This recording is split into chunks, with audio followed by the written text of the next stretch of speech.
This is an immediate alert because I don't know if you heard what's happening, but the ceasefire is basically over. So, about 2 weeks ago, President Donald Trump and JD Vance and the leaders of Iran met in Pakistan, Islamabad, to potentially come up with a ceasefire agreement because the world's oil markets are basically insane right now.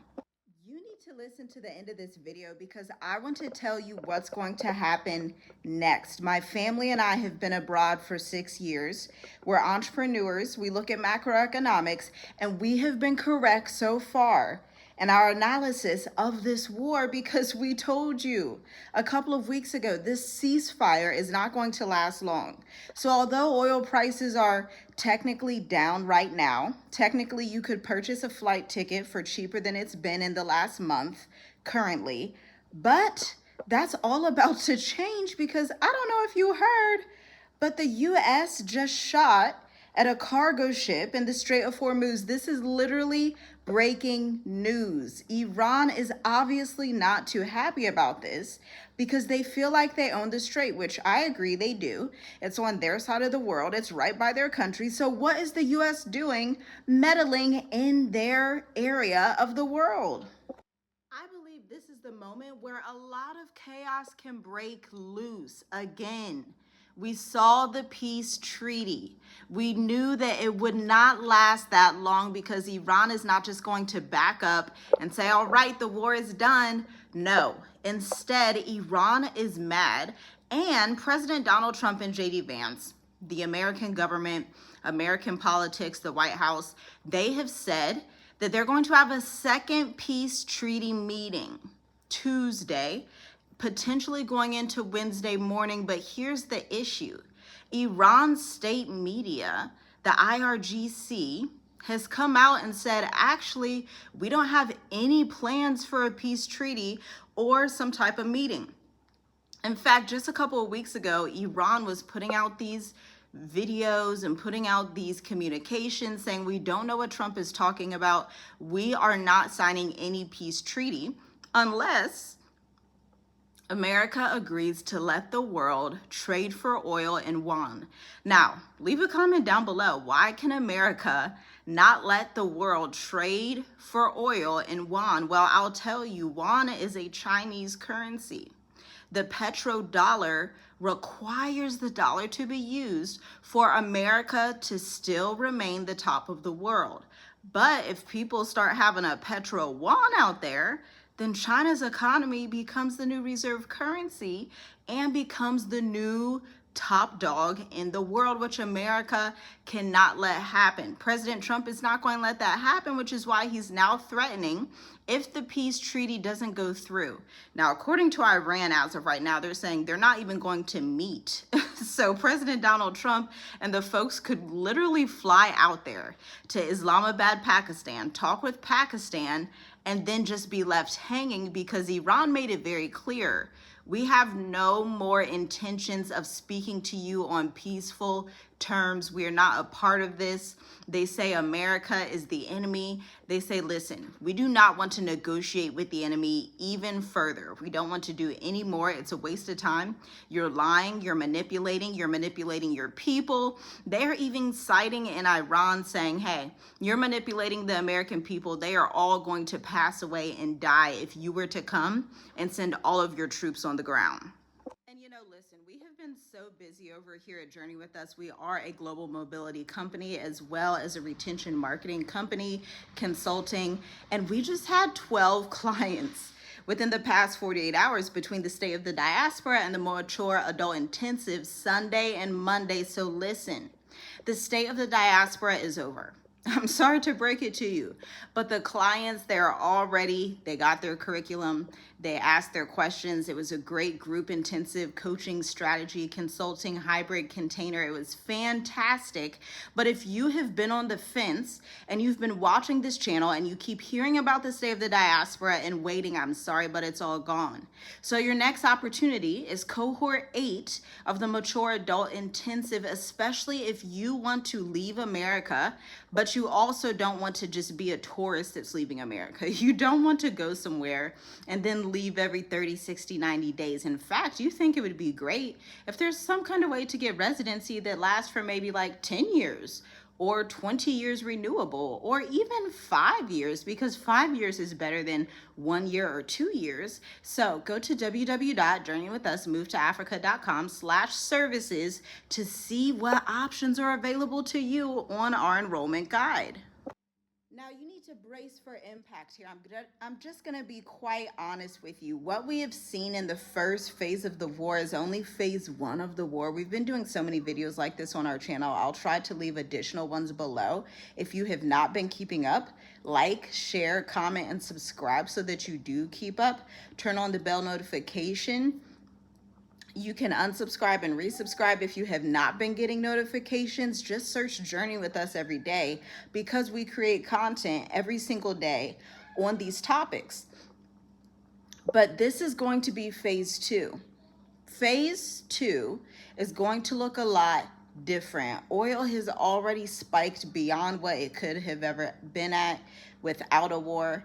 Tensions are already rising high. Geopolitics, economics, and the American economy, the Western economies, are under extreme stress. We have clients that are out on the West Coast that work with other high caliber clients in their different industries, lawyers, massage therapists, whoever, and they are saying they are liquidating their assets in the next couple of months to exit America because something is coming.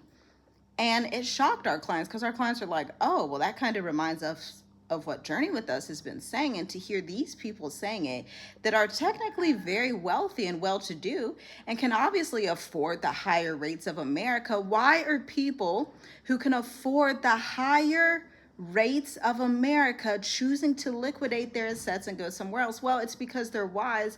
Just because you're wealthy doesn't mean you want your money to be eaten by bugs, right? So they want to still retain that money elsewhere. They could be going to China. They could be going to Seychelles, Mauritius, South Africa, Botswana, Rwanda, Thailand, Vietnam. They could be going anywhere they so choose in the world. Spain, Greece, a plethora of places, because phase two of the war is going to be unmistakable. This is going to be a tension and a violence that the U.S., the United States of America, has never seen before. I also want to remind you of the ex-CIA guy, Andrew Bustamante. If you remember, he at first said leave America by 2030. Then he ramped it up last year and said leave by 2027, but he's already outside of America in probably a Mediterranean calm country that's on the sea, because obviously you want ports access. You don't want to be in a landlocked country in World War. And so he's somewhere over there. Why? Because he sees the writing on the wall from the inside. So outsiders who have just a little bit of wisdom can also see the writing that's on the wall. Iran is basically ready to take this war to the very next level. They're telling you, we don't want to negotiate. We don't want to sit and talk. We want the US dollar to be dead. If you're not ready to dead the dollar, then we're not ready to negotiate. And so this is going to make President Donald Trump mad. He said, I'm going to nuke, or I'm going to target their nuclear facilities and their power plants so that Iran will be in a total blackout. Now, North Korea has been doing some military exercises as well, shooting missiles up into the sky, showing their arms, showing that they're ready to potentially help Iran, because everybody across the world knows what's coming. Nobody's really in the dark right now. Let's be honest.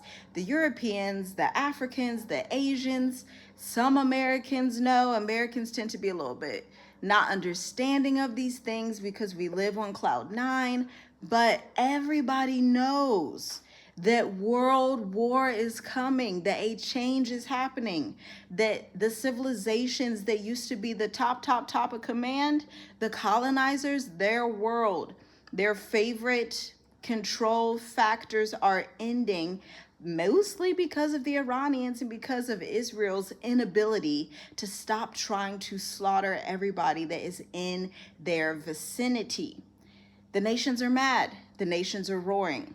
And this is all biblical, it's all scriptural, it's all prophecy that these things must come to pass. So even people who are worldly and think about it from a more geopolitical sense are still aware of what's happening and understand that these nations are about to be brought to the valley of Jehoshaphat so that they can go to war with each other while Africa arises. It's a very beautiful time, but it's also a very sad time because you're going to have millions and millions of people losing their lives, economies crashing, people losing their houses. It's going to be worse than the 2008 recession. It's going to be similar to the Great Depression. But you and your family and your friends, we've never seen things like that, because most of us on earth today, except like my grandmother's generation, which she's still alive, most of us did not survive the Great Depression. We were not here for that. We heard stories about it, heard about it in textbooks, but we were not actually here for the Great Depression. And so most of us that are still in America, it's a little bit different in Africa. It's much different, actually. It's much different in India. It's even much different in Europe, where humans still know how to survive without so much convenience. Americans are at a disservice because they don't want to eat rice and beans. They barely want to eat fruits and veggies. They want the convenience that America has been able to provide. But what about when America can no longer provide that inconvenience? Because we can see the job market right now. I mean, America is already at war with its own economy, with this job market firing everybody. Software engineers coming out and saying, I'm broke, so I'm going to start my YouTube channel so I could at least talk about my life as a software engineer back when I had my job. These are unprecedented times. If you are a traveler, an expat, an entrepreneur, an investor who wants to invest outside of America for the generations after them, for their peace, for their health, for their sanity, for the sake of just being a regular human outside of America, visit the links in the description, www.journeywithusmovetoafrica.com/services. Let me know what you think of this down below. Is phase 2 of this war going to be worse than phase 1? Will oil hit $150 per barrel to $200 per barrel in the next month or so? Is Trump serious about striking these power plants and nuclear facilities? And if he is serious, will Iran just back down and say, okay, we're ready for the treaty now? I don't know. You let me know down below. Shalom, shalom. I'll see you in the next one.